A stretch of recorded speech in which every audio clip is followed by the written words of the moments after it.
Break के बाद आप सभी का स्वागत है। चलिए बात छत्तीसगढ़ की खबरों की कर लेते हैं, जहां लोकसभा चुनाव से पहले साय सरकार ने मीसाबंदियों को तोहफा दे दिया है। सीएम विष्णुदेव साय ने सदन में मीसाबंदियों को फिर से पेंशन देने की घोषणा की है। बता दें कि रमन सरकार ने आपातकाल के समय जेल में बंद किए गए राजनीतिक बंदियों को लोकतंत्र सेनानी का दर्जा देते हुए 2008 से पेंशन व्यवस्था लागू की थी।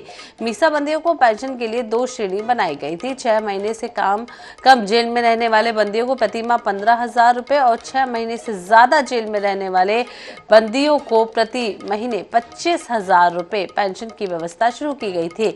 अब ऐसे में मीसाबंदी जिनकी मृत्यु हो गई है, उनकी पत्नी को भी आधी राशि का भुगतान किया गया। लेकिन 2018 में कांग्रेस की सरकार बनी तो मीसाबंदियों को दी जा रही पेंशन राशि रोक दी गई थी, जिसके बाद आज सीएम साय ने फिर से मीसाबंदियों को पेंशन देने की घोषणा कर दी है।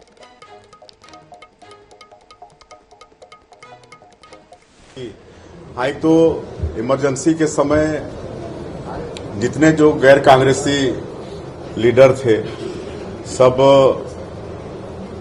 को जेल हो गया था। 19 महीना तक जेल में रहे, जिसके कारण उनका परिवार बर्बाद हो गया। किसी परिवार में तो मतलब खाने के लिए लाले पड़ गए।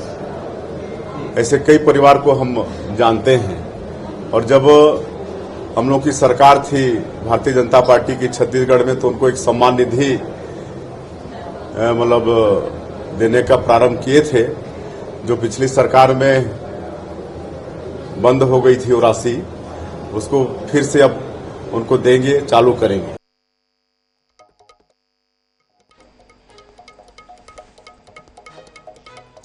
छत्तीसगढ़ के एकमात्र सुपर स्पेशलिटी स्वास्थ्य संस्थान DKS सुपर स्पेशलिटी अस्पताल के ऑपरेशन थिएटर में रील्स बनाना 3 नर्सों को काफी महंगा पड़ गया। अस्पताल प्रबंधन ने दैनिक वेतन भोगी स्टाफ नर्स पुष्पा साहू, तेज कुमारी साहू और तृप्ति दासरे को नौकरी से हटा दिया है।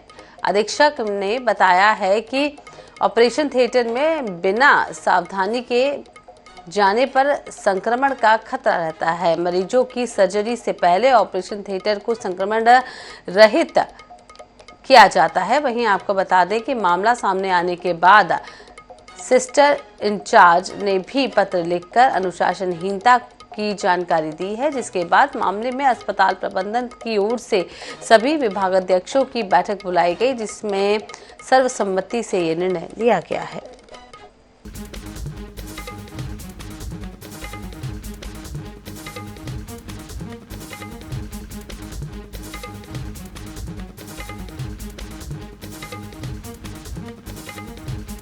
के चप्पल जूते पहन के फिल्मी गानों पे रील बनाए और ओटी जैसी सेंसिटिव जगह पे इस तरह की हरकतें बिल्कुल बहुत बड़ी अनुशासनहीनता है और ये मरीजों के लिए भी ठीक नहीं है और अस्पताल के रेपुटेशन के लिए भी ठीक नहीं है।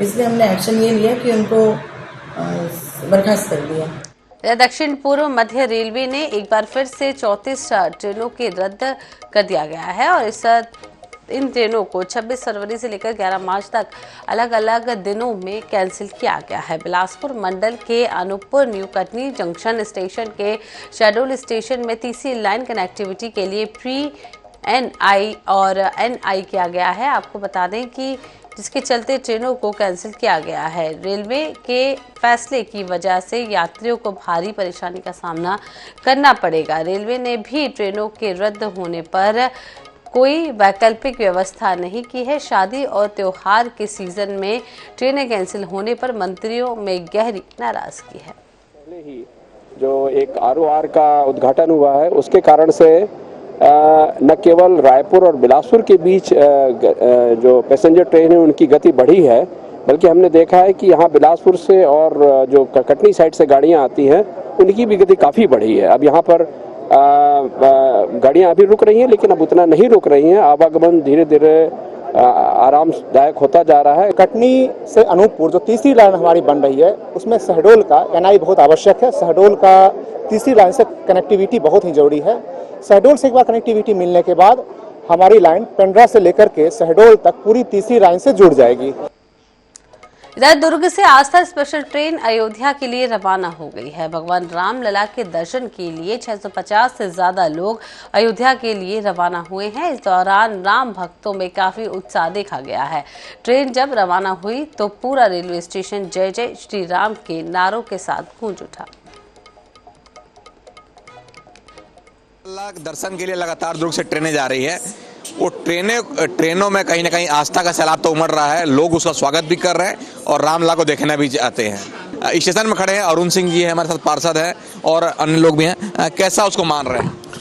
देखिए, ये देश का हर एक नागरिक चाहता है अयोध्या जी का दर्शन करना, श्री रामलला का दर्शन करना।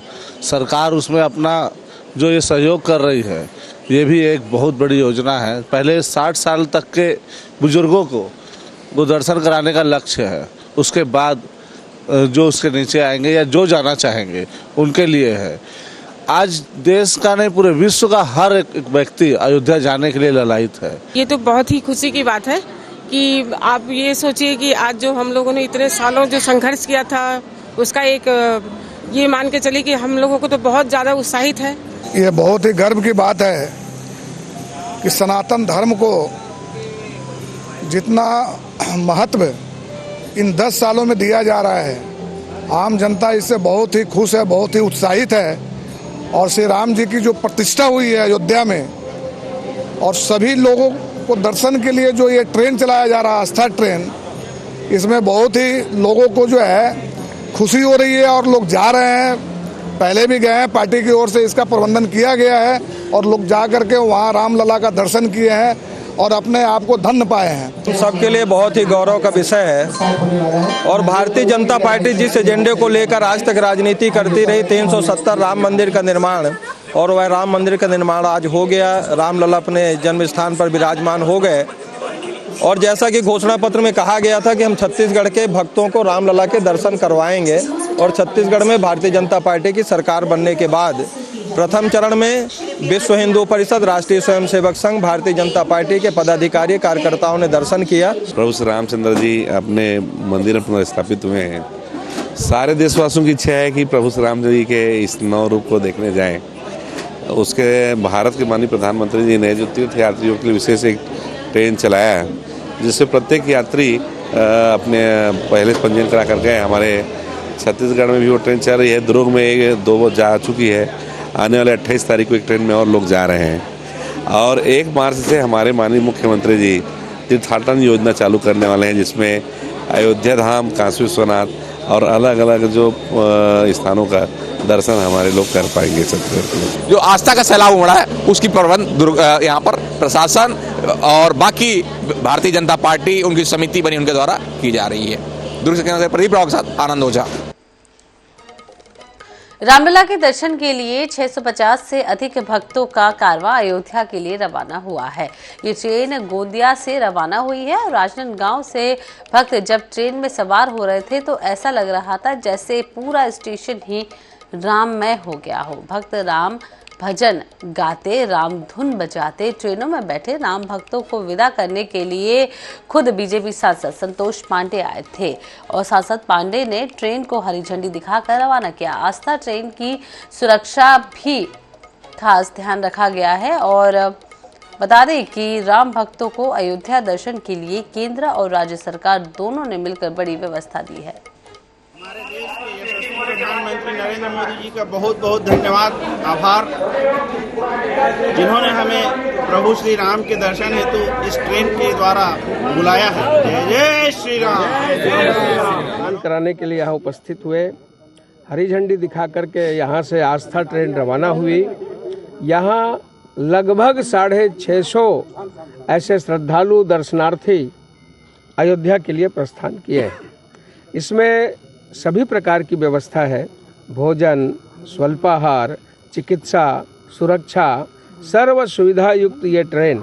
और जब वहाँ पहुँचेगी तो उत्तर प्रदेश में अयोध्या में योगी आदित्यनाथ जी की सरकार ने बहुत ही शानदार अतिथियों के लिए सत्कार करने का और कार्यक्रम बनाया है। पूरे देश से सभी प्रांतों से इसी प्रकार से ट्रेन पहुँच रही है।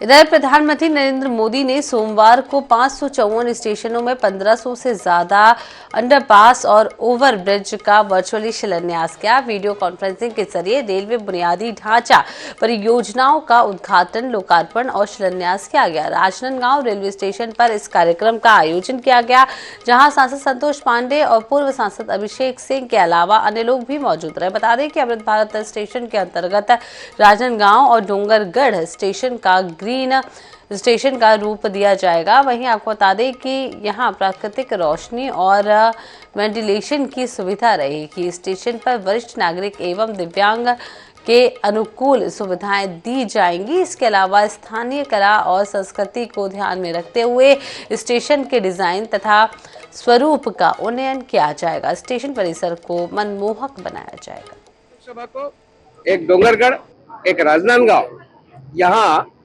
लगभग 14 करोड़ और वहाँ लगभग 13 करोड़, ऐसा इस स्टेशन की आधारशिला रखी गई।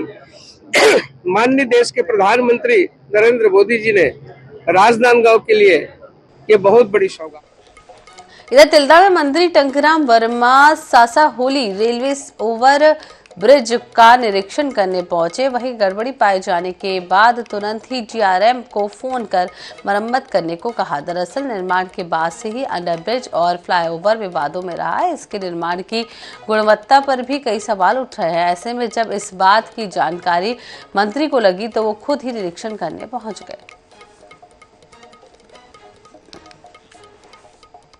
बिलासपुर की सिविल लाइन पुलिस ने नशे के काले कारोबार के खिलाफ बड़ी कार्रवाई की है। पुलिस ने 4 आरोपियों के पास से 45 किलो गांजा बरामद कर लिया है, जिसकी कीमत 4.5 लाख रुपए आकी गई है। पुलिस को सूचना मिली थी कि कुछ संदिग्ध मुक्तिधाम इलाके में बैठे थे, जिसके बाद पुलिस मामले को संज्ञान में लेकर मौके पर पहुंची और आरोपियों को गांजे के साथ धर दबोचा।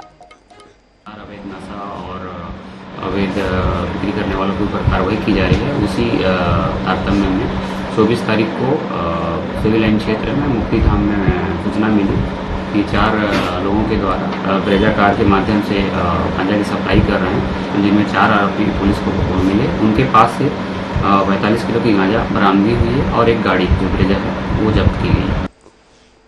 इधर कबीरधाम जिले के ऐतिहासिक पुरातत्व पर्यटन जन आस्था के केंद्र भोरमदेव में प्रतिवर्ष की भांति इस वर्ष महाशिवरात्रि पर्व पर भव्य आयोजन होगा। भोरमदेव तीर्थ सनातन द्वारा विशेष तैयारी की जा रही है। महाशिवरात्रि पर्व पर प्रातः काल में भगवान महादेव का रुद्राभिषेक के साथ साथ संध्या में 108 दीपों से महाआरती भी होगी। छत्तीसगढ़ के खजुराहो के नाम से प्रसिद्ध भोरमदेव मंदिर को कौन नहीं जानता।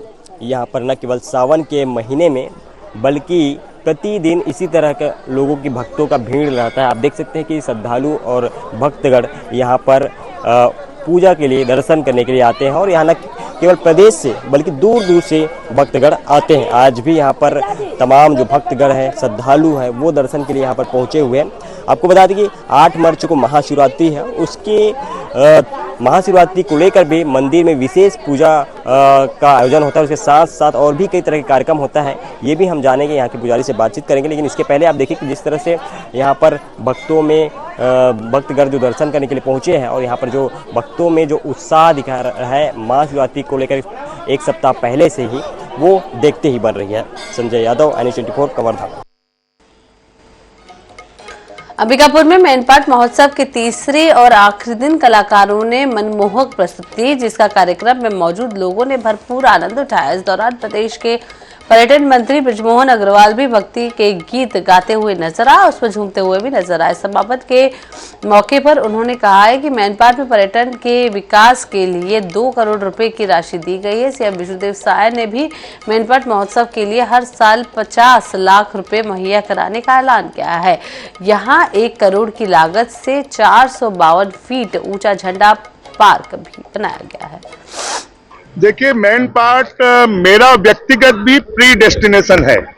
मैं लगभग 80 से यहाँ पर आ रहा हूँ और मुझे लगता था कि मैनपाट को छत्तीसगढ़ का कश्मीर बनाना चाहिए और उसी के अनुरूप जब पर्यटन मंत्री के रूप में मुझे जिम्मेदारी मिली मध्य प्रदेश में, तब से इसके विकास को हमने शुरू किया था और आज मैनपाट महोत्सव एक अपने मुकाम पर पहुंचा है और मैन पाट महोत्सव को और मैन पाट को विकसित करने के लिए हमारे यहाँ के विधायक जी राम कुमार टोप्पो जी, यहाँ सरगुजा के विधायक प्रबोध मिंज जी, अजय अग्रवाल जी, सभी लोग चाहते हैं कि मैन पाट एक विकसित पर्यटन स्थल बने। तो आने वाले समय पर मैंने विधानसभा में भी घोषणा की थी कि यहाँ पर मॉल रोड हम शिमला और कुल्लू मनाली जैसा बनाएंगे। साथ में यहाँ पर जितने भी पॉइंट हैं उन सब पॉइंटों को विकसित करने के लिए हम पर्यटन विभाग की तरफ से 2 करोड़ रुपए देने की मैंने घोषणा की है। माननीय मुख्यमंत्री जी ने इस उत्सव की विशालता को देखकर 50 लाख रुपए हर वर्ष इसको देने की घोषणा की है। साथ में इन्होंने जो एक 452 फीट का राष्ट्रीय ध्वज फहराने का निर्णय लिया है, वहां के लिए भी 1 करोड़ रुपए मुख्यमंत्री जी ने देने की घोषणा की है। इससे आप समझ सकते हैं कि मैन पाट उत्सव और मैन पाट इस सरकार के, विष्णुदेव साय सरकार के प्रायोरिटी के एजेंडे में है। हम इसको विकसित करेंगे और जब हमारा यहाँ का दरिमा एयरपोर्ट शुरू हो जाएगा तो उसके बाद यहाँ पर पूरे देश भर से और विदेशी पर्यटक भी आएंगे। तो मैन पाट छत्तीसगढ़ का हिल स्टेशन बने, ये। इधर दुर्ग में 1 मार्च से 3 दिवसीय हिंदू राष्ट्र धर्म सभा का आयोजन होने जा रहा है। धर्म सभा को संबोधित करने जगत गुरु शंकराचार्य स्वामी निष्ठानंद सरस्वती महाराज दुर्ग पहुंचे और प्यारे श्री राधा कृष्ण सरकार मंच की ओर से जिले के जामुर स्थित शिवपुरी में 1, 2 और 3 मार्च को धर्म सभा का आयोजन किया जाएगा। धर्म सभा में शामिल होने छत्तीसगढ़ सहित दूसरे राज्यों से लगभग 1 लाख श्रद्धालुओं के पहुंचने का अनुमान है। वहीं गोवर्धन मठ पुरी और पीठाधीश्वर जगत गुरु शंकराचार्य स्वामी निष्ठानंद सरस्वती 1 मार्च को शाम 4 बजे पावर हाउस रेलवे स्टेशन पहुंचेंगे, जिसकी भव्य स्वागत के साथ शोभा यात्रा भी निकाली जाएगी। आपको बता दें कि 2 मार्च को सुबह 11:30 बजे से दर्शन, संगोठी और गुरु दीक्षा का कार्यक्रम उपाध्याय निवास शिवपुरी जामुल में होगा। शाम 4 बजे विशाल हिंदू राष्ट्र धर्म सभा का आयोजन होगा। 3 मार्च को सुबह 11 बजे से दर्शन, संगोष्ठी, गुरु दीक्षा का कार्यक्रम उपाध्याय निवास में होगा। आयोजन समिति के अध्यक्ष ईश्वर उपाध्याय का कहना है कि सनातन संस्कृति को कैसे आगे बढ़ाना है, उसको लेकर आचार्य जी लोगों को संबोधित करेंगे। कार्यक्रम होने वाला, जिनको पूर्ण शंकराचार्य का दर्जा प्राप्त है, वो पीठाधीश्वर जामुल में आ रहे हैं। उनके लिए व्यापक तैयारी चल रही है। वो धार्मिक कार्यक्रम कैसा होगा, उसका रूपरेखा कैसा होगा, उसमें क्या क्या होगा, आयोजक ईश्वर उपाध्याय साहब हमारे साथ है। भैया, क्या क्या कार्यक्रम है? पूरी पीठाधीश्वर शंकराचार्य जी का जामुल आगमन हो रहा है।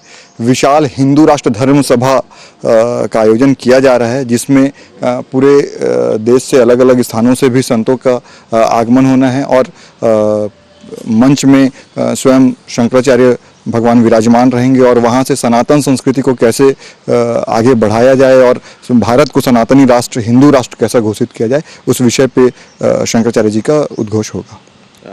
उनके आने से पहले चूंकि सबसे बड़े शंकराचार्य हैं, मतलब, और जानकारी के तौर पे और बहुत सारी उनकी विशेषता है, तो कल तैयारी क्या की जा रही है? उनके आने को पहले सुरक्षा का लिहाज होगा, घरों का चेंज किया जाएगा, क्या क्या तैयारी कर रहे हैं आप लोग? महीनों से तैयारी कर रहे हैं जी। लगभग 50,000 आमंत्रण पत्र घर घर तक पहुंचाए जा चुके हैं अभी तक के। प्रशासन के साथ एसडीएम साहब, सीएसपी साहब, टीआई और सभी प्रशासनिक अधिकारियों के साथ बैठक करके रूपरेखा तैयार की जा रही है। किस तरीके का सुरक्षा व्यवस्था होगा, क्या जहाँ पे गुरुदेव का निवास होना है उसकी रंगाई पुताई, तोड़ फोड़ करके वापस रिनोवेट करने का काम, सभी कार्य किया जा रहा है। और जहाँ पे विशाल ये आयोजन होना है, हजारों लोगों के, लाखों लोगों के आने की संभावना है। वहाँ पे बड़ी संख्या में लोगों की बैठक की व्यवस्था, पेयजल की व्यवस्था, और जो बाहर से आएंगे, छत्तीसगढ़ में कोने कोने से लोगों को आना है, वैसे सभी लोगों के भोजन की व्यवस्था, ठहरने की व्यवस्था, सारी व्यवस्था की जा रही है। इसका आयोजन का प्रमुख उद्देश्य क्या है भैया? सनातन संस्कृति समग्र सभी को एक साथ लेके चलने की विचारधारा रखती है। उसी सनातन संस्कृति को के अनुसार जो हमारी देश की पुरातन पहचान थी हिंदू राष्ट्र की, सनातन संस्कृति को मानने वाले राष्ट्र के रूप में पुनः वह स्थापित हो और भारत हिंदू राष्ट्र घोषित हो, यही लगभग 13 कमेटी बनाई गई है। वहाँ पर व्यवस्था कैसे रहेगी, चूँकि आते हैं तो वो ट्रेन मार्ग से, सड़क मार्ग से आते हैं। उसके अलावा वहाँ पर रख रखाव, साफ सफाई, सुरक्षा व्यवस्था, जो उनका उद्बोधन होगा वो कितने मापकता में होगा, कितना क्या उद्बोधन होगा, इसकी पूरी तैयारी की जा रही है। आप धर्मसभा में आएँ, उसका आनंद लें, अपने परिवार और बाकी लोगों को भी उस माध्यम से आनंदित करें। भिलाई के प्रदीप राव के साथ आनंद ओझा।